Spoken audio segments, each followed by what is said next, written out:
Okay, so I'm going to select this UV map, and that selects my exterior. Under the texture menu, I'm going to turn off checker map. So my faces now are still selected. So I'm going to go to my Hypershade window here. So let me show you where I got that from.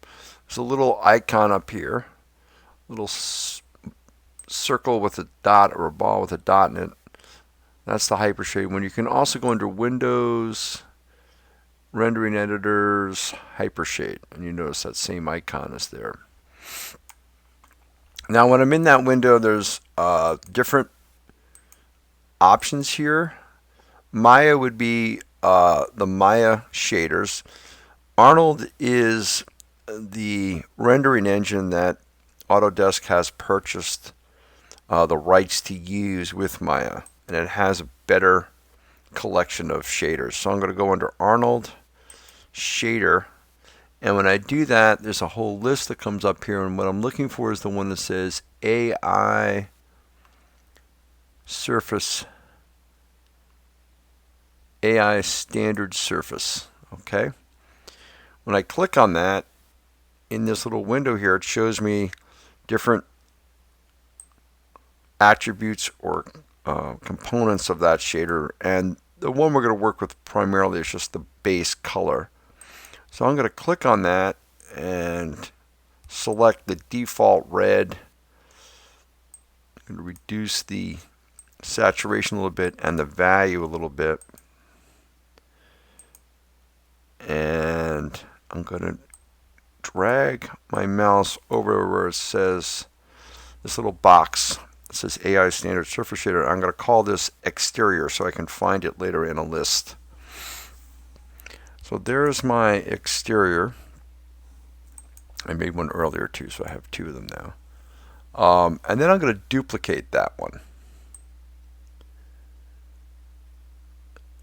So now the important part is I'm in the Hypershade window. I've got the exterior shader selected. You can see the yellow box, and then I say edit duplicate shading network, and it's going to give me the same name with the number 1. I'm going to change it right away to interior, so I know this is the interior.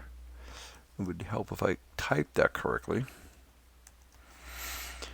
Go back to that color swatch, and I'm going to really decrease its value.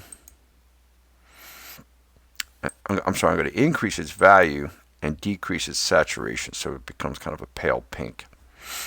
So the S is saturation, V is value, and H is the hue. Now you can work from this color wheel, or you can actually use the arrows or enter numbers to do any of these things, or the bars like I've done. Okay, so I've got that now, and we learned that we could select the map. That would get all the faces, and then I'm just going to right mouse anywhere in the window, go to the very bottom of this list that comes up, and it says assign existing material, and I'm going to ask it to do the exterior. Oh, I spelled one with an S, that's why I had to. Okay, there's the exterior. Let's go to the other side, and now with it selected, let's say interior, and then didn't seem to like that. Let's try it again.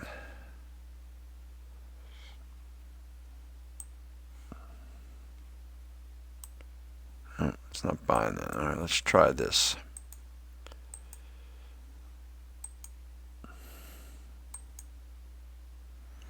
If I select,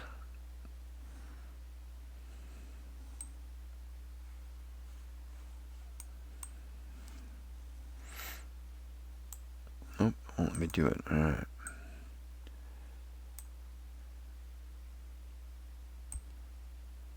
So I'm going to drag a box around that whole set of faces because Maya's giving me a hard time by letting me select that.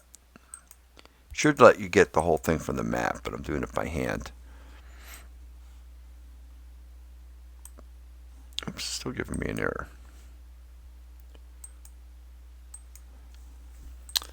So for some reason I'm still getting an issue with this. So I'm going to show you an alternative way. I can select those faces.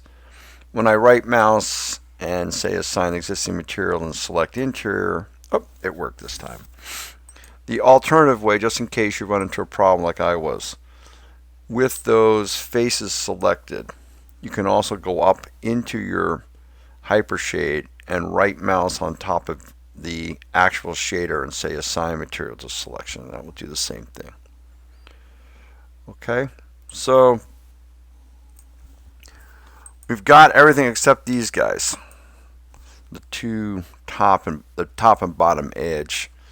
So again, I'll try it this way. There we go. And if we look, now we've got the color we wanted, the different colors out, exterior versus interior. Okay, next we're going to light this.